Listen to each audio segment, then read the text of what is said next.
j'espère que vous allez bien. En tout cas, moi ça va. Ça fait longtemps que j'ai pas pris la caméra. Je suis dans mon nouveau cadre de travail, on va dire.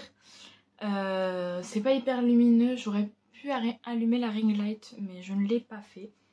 J'y penserai pour la prochaine vidéo. Parce que comme je vis en maison troglodyte, du coup, c'est assez sombre. Mais je pense que ça devrait aller pour cette vidéo. Ça va être une vidéo donc book haul. J'ai quelques livres à vous montrer que j'ai eu depuis que je suis là. Que ce soit service presse, que ce soit achat, etc. Donc j'espère que vous êtes prêts parce qu'il y en a quelques-uns. Bon, ça devrait pas durer trop longtemps parce qu'il n'y en a pas non plus des milliers. Il doit y en avoir 15 à peu près. Donc ça devrait être assez rapide. Et puis si je peux, j'essaye de vous monter la vidéo. Comme ça, vous l'aurez demain. Sinon, vous l'aurez dans le week-end. Voilà. Alors, j'ai eu donc Dreamcatcher, le tome 1, le Coven de Danann d'Aurélie Swan, que j'ai demandé du coup à Books on Demand. Ils m'ont dit oui, donc je vais le lire tout prochainement, normalement la semaine prochaine, puisque on la met en avant dans le magazine. Hop. Oui, je sais pas où les poser, alors je les pose là. Ensuite, un achat que je me suis fait, il y en a même deux. Irish Coffee, le tome 3, donc La créature de l'automne de Noémie Dargaud. Je n'ai toujours pas lu le tome 2, il serait peut-être temps, mais j'avais envie de les avoir. Dès que je peux, je me ferai un petit marathon, peut-être sur un week-end, genre lire 1, 2, 3. Voilà, ce serait pas mal. Donc, à prévoir, mais pourquoi pas. Ensuite, j'ai reçu en service presse Cocotte, enlèvement et sortilège, qui est une de mes lectures en cours. J'ai lu 130 pages, c'est de Herbe Devaux et de Jupiter Phaéton. Voilà, en auto-édition. J'adore. Il est trop beau, il est trop bien. Franchement, c'est bien écrit, ça se lit vite. Comme à chaque fois avec Jupiter. C'est la première fois que je lis Herbe et j'adore. Ensuite, deuxième achat à Noémie. Je lui ai pris Je peux pas, j'ai les cornes 2. Survivre au Dahlia Noir. Toujours dans la même idée de continuer d'avoir tous ces romans. J'ai reçu en service presse Babelio, Robustia de Betty Piccioli. Normalement, c'est ma lecture de la semaine prochaine aussi, avec Dreamcatcher et Elise Stone. Ce sera mes 3 lectures de la semaine prochaine. Voilà, j'ai pas lu Chromatopia, mais peut-être que ça me donnera envie. Ils se lisent, enfin c'est le même univers, mais ils se lisent indépendamment. Donc j'espère ne pas être trop spoilée, mais en tout cas, je vais le lire. Ensuite, j'ai reçu 2 bandes dessinées par Babelio aussi. J'ai été gâtée par Babelio. Donc, The Ex-People, le tome 1 de Stephen Desberg et Alexander Hutkin chez Grand Angle. Voilà. J'adore la couverture. Je suis mitigée sur les dessins. Je vais vous montrer la première planche. Je suis quand même assez mitigée. C'est pas forcément le style de dessin que j'aime. Donc à voir. Si c'est bien, tant mieux. Ensuite, j'ai reçu ça. Donc Vegvizir, le clan de Sif, le tome 1 de Delacroix, Chimisso et Fabrice. Chez Delcourt, il est trop beau. Là pour le coup, les dessins sont vraiment des dessins qui m'attirent. Voilà, j'aime beaucoup. Les tons, les visages, enfin voilà. Et en plus c'est rigolo parce qu'il est arrivé à ma librairie aujourd'hui. Donc j'y ai pensé parce que je me demande s'il sortait pas hier ou quoi. Mais je l'ai eu un peu plus tôt par Babelio, je l'ai eu le week-end dernier.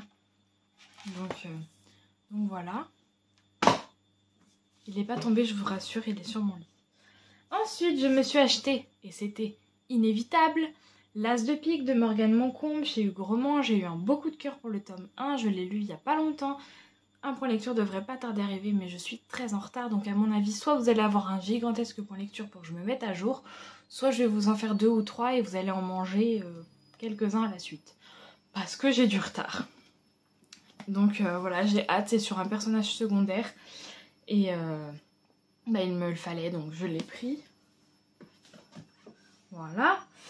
Ensuite, j'ai acheté Apocalypso, le tome 2 donc de Megara Nolan. Je vais vous montrer un peu sous la jaquette. Voilà, c'était en hardback. Je n'ai pas lu le tome 1 que vous ne voyez pas mais qui est derrière moi, si là. Voilà. Je ne l'ai pas lu parce que j'ai pas eu le temps, mais en fait, comme c'était un tirage limité, je voulais avoir les deux ensemble. Donc du coup, je l'ai pris. Et le 2 est beaucoup plus gros si vous voyez la différence. Voilà. Aurore m'a offert Oracle Magie & Co, tome 1, le complot de Sunny Tag. Je devais le lire pour le magazine, je l'ai d'ailleurs commencé, j'ai mis des post-it et tout. Et en fait, vu qu'il me restait plus qu'une semaine pour le mag, je me forçais à le lire. Et du coup, j'ai lâché l'affaire, j'ai dit Aurore, laisse tomber, je le reprendrai quand je serai apte psychologiquement et que j'aurais vraiment envie, parce que là, c'était me forcer alors que c'était pas le bon mood. Donc j'ai préféré dire stop. Ensuite, Witch Vampire, que je lis dans 15 jours avec les copines donc de Laurence Chevalier, Émilie Chevalier et Sienna Pratt, le tome 2, donc on ne trahit pas. Voilà, il est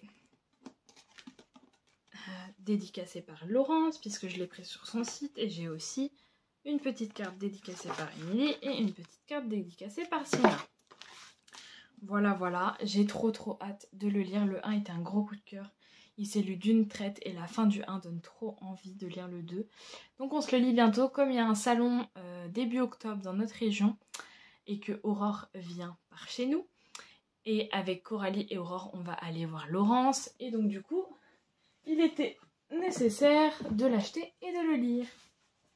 L'idée aurait été de lire Druid et d'Avancée Native, mais 3 de Laurence, je suis pas sûre d'y arriver en 3 semaines qui me restent.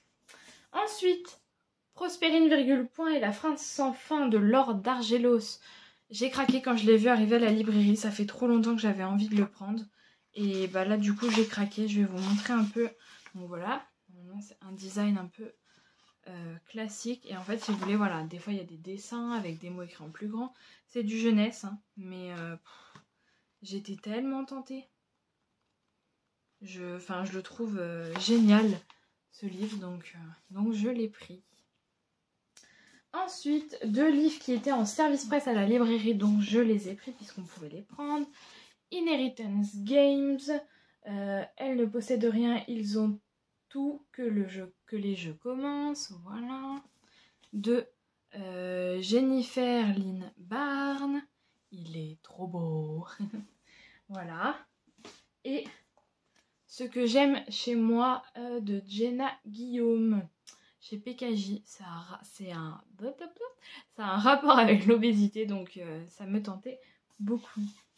Et enfin, sous les conseils de mes collègues, j'ai acheté La Maison des Feuilles de Marc Z. Danielewski, donc chez Toussaint l'Ouverture. Il est trop beau et en fait il est hyper original et c'est ça qui m'a donné envie, puisque alors je vais vous montrer. Donc voilà, donc là c'est à peu près normal. Et en fait voilà, vous avez des pages où il n'y a qu'un mot. Vous avez des pages, voilà. C'est vraiment un design incroyable. C'est celui qui a travaillé ça, il a vraiment bien bossé quoi. Donc j'ai trop hâte de le lire. Voilà, c'en est tout. Finalement, c'était pas un si gros book haul. Ça fera une toute petite vidéo, mais au moins vous saurez ce que j'ai reçu dernièrement. Et ben écoutez, je vous laisse. Je vous fais des gros bisous et je vous dis à une prochaine pour une prochaine vidéo.